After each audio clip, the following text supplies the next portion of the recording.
Living in a medieval castle might seem glamorous, especially if we imagine it through movies and TV series. Splendid parties, plenty of food and drink, with solid stone walls to protect us from enemies. It all sounds perfect, right? But the reality was quite different. In this video, we travel back in time to the Middle Ages to reveal the secrets of life in a castle. I assure you, it could have been a far from idyllic and often dangerous experience. If you are curious to find out what it really looked like, stay with us.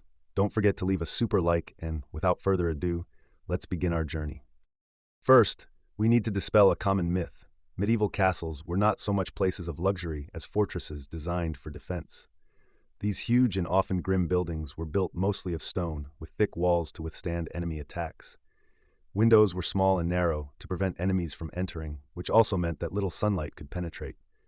As a result, most interior spaces were dark, cold, and damp. Despite the romantic image we may have of castles, life inside them was often far from comfortable. If you were a noble, things were obviously a little different. The lords and ladies of the castle had access to the warmest and most comfortable rooms, with fireplaces that kept the fire burning and servants always ready to attend to your every need.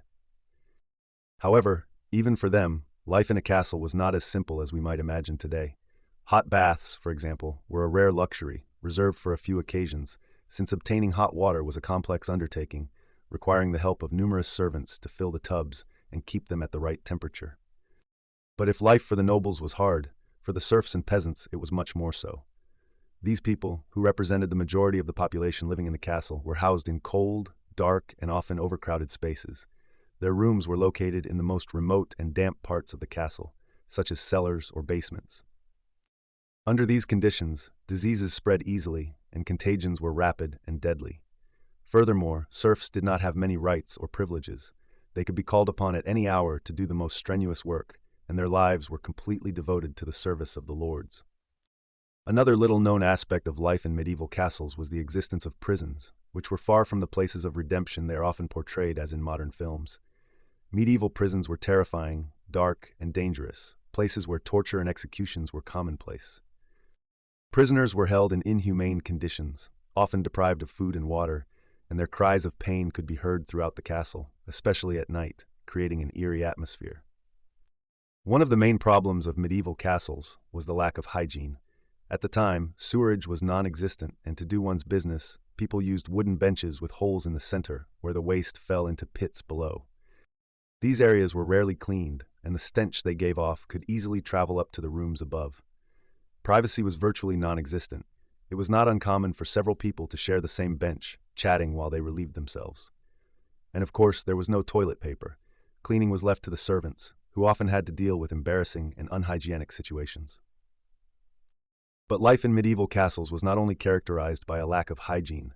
The damp and dark environments were also the perfect refuge for mice and vermin. Rats were a constant problem and infested every corner of the castle. These animals were not only annoying, but also a deadly threat, as they carried diseases, such as the plague, which devastated Europe, killing half the population. In some castles, rats were used as torture instruments. Prisoners were locked in rooms full of hungry rats, forced to suffer continuous bites and attacks. In such a hostile environment, many people sought refuge in alcohol. Drinking beer and wine was much safer than drinking water, as most water sources were contaminated and could cause serious illnesses. Lords and ladies could afford to drink alcoholic beverages in abundance, while for serfs and peasants, alcohol was one of the few consolations they could cling to in order to endure the hard daily life. Another aspect of life in medieval castles was the scarcity of baths. Not only was personal hygiene a rare luxury, but bathing was also an extraordinary event. Obtaining clean water was difficult, and bathtubs were often heavy and difficult to carry through the narrow corridors of the castle. Many nobles limited themselves to taking one bath a year, a custom that seems unthinkable to us today. The logistics of preparing a bath were complex. Numerous servants were needed to fill the tub and keep the water warm. In short, bathing in the Middle Ages was not a matter of daily cleanliness, but a special event that required careful planning. After exploring these aspects of life in medieval castles, I can say with certainty that, personally, I would never want to live in one of these places. I would much prefer a modern palace, perhaps with all the comforts that we take for granted today. What about you? Would you like to live in a medieval castle? Let me know in the comments below. And don't forget to leave your like and share this video with your friends. A big hug, See you in the next video. Bye.